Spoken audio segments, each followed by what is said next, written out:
And while there remain many unanswered questions about who they were, where they came from, and where they went, they have left a record of an inquiry that no one else seems interested in making. Where and how do we learn to believe again in the future, with hope and faith in the meaning of our own existence? The Past Testament. The Book of Gypsies, Chapter 1. And thus there came to be many great nations which knew how to make temples, and monuments, and inscriptions in stone, and wars, and slaves, and all the other things that are necessary for civilization.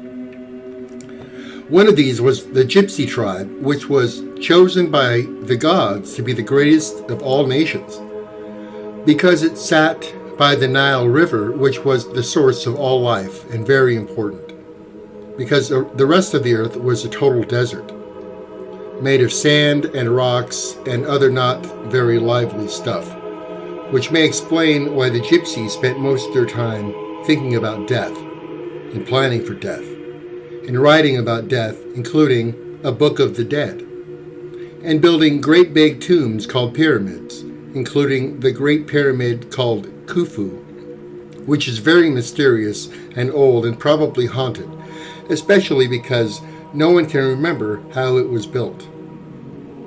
Chapter 2. And the Gypsies did a lot of mysterious things for a very, very long time, including building many monuments and temples, such as the Sphinx, which had a lion's body and a woman's head and a riddle, and the tomb of King Tut, which was full of gold and also haunted, and many, many stone inscriptions, called hieroglyphics, which celebrated the Gypsy gods who had names like Ra, Horus, Amon, and so forth, as well as kings and queens who had names like Ramses, Nefertiti, Ptolemy, and so on. And they were wrapped up like mummies and buried inside the pyramids with all their things and all their slaves. Chapter 3. And then there was a king called Akhenaten, who had a funny-shaped head and a pot-belly, which made him believe that there was really only one god who was called Aton, and who had created everything all by himself, etc. But Akhenaten died, and the apes called Gypsies went back to doing things the old way with lots of gods.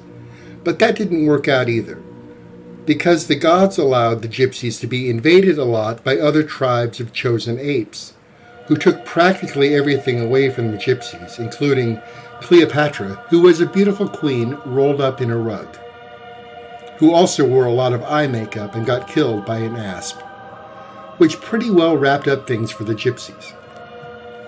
Chapter 4.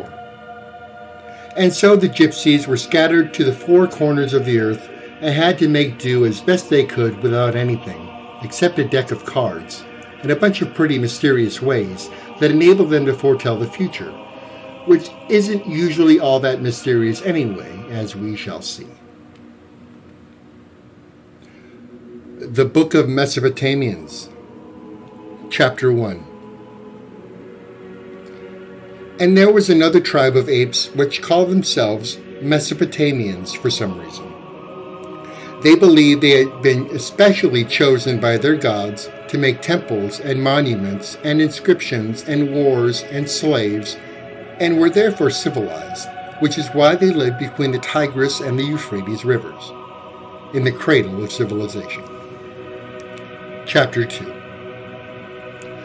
The Mesopotamians had writing which was called cuneiform, because they never did anything the easy way.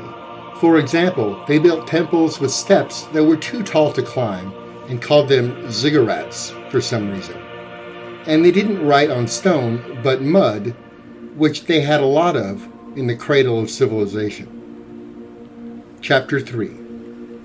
But the Mesopotamians didn't stay chosen for very long because they never did things the easy way, which will hurt you in the long run, as almost everyone knows.